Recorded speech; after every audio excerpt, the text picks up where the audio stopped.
آصف رشید صاحب پوچھ رہے ہیں کہ انکم ٹیکس جو ہوتا ہے اس کی شرعی حیثیت واضح کر دیجئے کہ کیا حیثیت ہے اس کی شرعی طور پر۔ جی، انکم ٹیکس چند شرائط کے ساتھ جائز ہے، اور ان میں سے ایک شرط یہ ہے کہ اس کی شرح جو ہے وہ اتنی مناسب ہو، لوگوں کے لیے ناقابل برداشت نہ ہو۔ اگر ناقابل برداشت شرح کے ساتھ لوگوں پر ٹیکس لازم کیا جائے گا تو وہ ظالمانہ ٹیکس ہوگا اور پھر جائز نہیں ہوگا۔ دوسرا یہ کہ اس کو پھر لے کر جائز مصارف میں استعمال کیا جائے، اور تیسرے یہ کہ اس کے لینے کا جو طریقہ ہو وہ طریقہ بھی مناسب ہو، ایسا نہ ہو کہ جس سے لوگ خوف و ہراس میں مبتلا ہوں۔ تو ان شرائط کے ساتھ اس کی گنجائش دی گئی ہے۔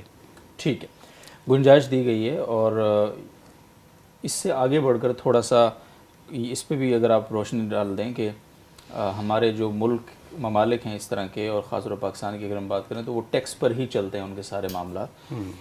ابھی جو ریسنٹ فگر آیا ہے وہ بڑا شاکنگ ہے کہ جی 22-23 کروڑ کی آبادی میں سے صرف 20 لاکھ لوگ ایسے ہیں جو ٹیکس دیتے ہیں، اور 20 لاکھ میں سے بھی 7,000 وہ ہیں جو تقریباً 7,000 کا غالباً یہ 3,000 کا فگر ہے، جو بلکہ 700 صرف وہ فگر ہے جو 70% ٹیکس دیتے ہیں۔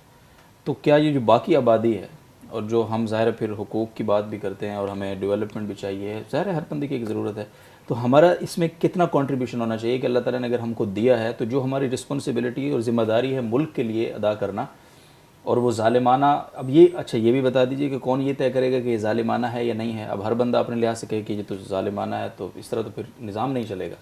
تو تھوڑا اس مسئلے کو اور واضح کر دیجئے کہ ظالمانہ کون سا ہوگا اور کون یہ طے کرے گا کہ ظالمانہ ہے یا نہیں ہے، اور یہ ذمہ داری کتنی بڑی ہے ہم پہ اپنے ملک کے لیے خاص طور پر۔ دیکھیں، بالکل یہ بات آپ نے صحیح فرمائی کہ اس حوالے سے جو صورتحال ہے وہ بہت ہی ناگفتہ ہے کہ جو بھی بڑے بڑے تاجر اور سرمایہ دار ہیں وہ تو ٹیکس سے بچنے کے لیے تھوڑے رشوت وغیرہ کے ذریعے سے بچ جاتے ہیں، اور جو پرسنٹیج آپ نے بتائی کہ بہت کم لوگ ٹیکس ادا کرتے ہیں، یہ بھی وہ چھوٹے تاجر ہیں کہ جو عام طور پہ اپنے آپ کو نہیں بچا پاتے ہیں۔ تو ٹیکسیشن کے سسٹم میں بہت زیادہ اس کی ضرورت ہے، اصلاح کی ضرورت ہے اور بہتری کی ضرورت ہے، اور عوام میں بھی اس حوالے سے یہ شعور اور بیداری پیدا کرنے کی ضرورت ہے کہ یہ ایک اسلامی ریاست کی ضرورت ہے۔ اس زمانے میں کوئی بھی ریاست ٹیکسیشن کے بغیر نہیں چل سکتی ہے، تو یہ ہر ایک کی انفرادی ذمہ داری ہے۔ عام طور پر لوگ یہ دلیل دیتے ہوتے ہیں کہ دوسرے لوگ تو نہیں دے رہے ہیں، وہ تو چھپا رہے ہیں ٹیکس، تو ہم کیوں دیں؟ تو ہر آدمی اپنے عمل کا ذمہ دار ہے۔ اگر کوئی اور آدمی حرام اور ناجائز کر رہا ہے تو اس کی وجہ سے ہمارے لیے ناجائز جائز نہیں ہو جاتا۔ باقی یہ جو سوال ہے کہ ظالمانہ کی کیا ڈیفینیشن ہے یا اس کا فیصلہ کیسے ہوگا، تو یہ ظاہر ہے کہ کافی مشکل سوال ہے، لیکن ایک بات یہ کی جا سکتی ہے کہ اگر وہ ٹیکس کی شرح ایسی ہے کہ اس شرح کے ساتھ ٹیکس ادا کرنے کے بعد تاجر کا نفع چوپٹ ہو جاتا ہے، بالکل ختم ہو جاتا ہے، کچھ بچتا ہی نہیں ہے، تو پھر وہ مارکیٹ میں ظاہر ہے کہ اس ٹیکس کے ساتھ سروائیو نہیں کر سکتا ہے، تو اس کو ہم ظالمانہ کہیں گے۔ باقی جہاں تاجر کو کچھ نفع اس کا کم ہو جاتا ہے لیکن بچ جاتا ہے تو اس کو بہرحال ظالمانہ نہیں کہا جا سکتا۔ جی مفتی صاحب آپ کچھ فرمائیں گے اس میں؟ بس انہوں نے کافی بات ماشاءاللہ سے کر دی ہے۔ اصل میں اس میں 3 الگ الگ گروہوں کی الگ الگ ذمہ داریاں ہیں۔ ایک ذمہ داری حکومت کی بھی ہے، ایک علماء کی بھی ہے، اور ایک عوام کی بھی ہے۔ بالکل خوبصورت بات۔ تو عوام جو ہے ان کے ذمے تو یہ ہے کہ وہ ٹیکس ادا کریں۔ وہ کب ادا کریں؟ اس کو علماء اکرام جو ہے نا صحیح مسئلہ بتائیں کہ ٹیکس کی شرعی حیثیت کیا ہے۔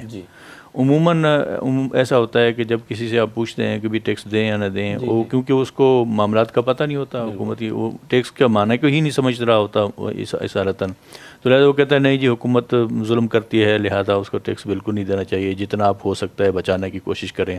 تو وہ پھر 2 کھاتے چل رہے ہوتے ہیں، وہ انہی لوگوں سے پوچھ، کیونکہ عوام کے فائدے میں ہوتا ہے اس لیے وہ انہی کی باتوں پر عمل کرتے ہیں۔ تو صحیح قسم کے علماء کو صحیح موقف کہ ٹیکس ادا کرنا کیسا ہے، شرعاً اس کا کیا حکم ہے، وہ بتانا چاہیے، اور جمعوں کے خطبات کے اندر مختلف بیانات کے اندر اس کو باقاعدہ صحیح مسئلہ لوگوں کو سمجھایا جائے۔ یہ علماء کی ذمہ داری ہے۔ تیسری حکومت کی ذمہ داری ہے۔ حکومت جو ہے نا اس ٹیکس کی وصولی کا نظام اتنا آسان اور سہل بنائے اور اتنا اس کو کم رکھے کہ عوام اپنے اوپر بوجھ بھی نہ سمجھے، اور ٹیکس کی ادائیگی کے لیے کوئی آدمی اپنے آپ کو یہ بھی نہ سمجھے کہ اگر میں نے ٹیکس دینا شروع کر دیا تو مجھے بہت ہی زیادہ تنگ کریں گے، اور ایسا بہت بسا اوقات ہو رہا ہوتا ہے اس طرح. تو حکومت کو ٹیکسیشن کے نظام کی اصلاح کرنی چاہیے، علماء کو لوگوں کی ذہن سازی کرنی چاہیے، اور عوام الناس کو اس کو ادا کرنا چاہیے. بس یہ تینوں کی الگ الگ ذمہ داری ہیں. بہت بہترین اور خلاصہ بہت خوبصورت انداز میں بیان فرما دیے جی، بہت شکریہ.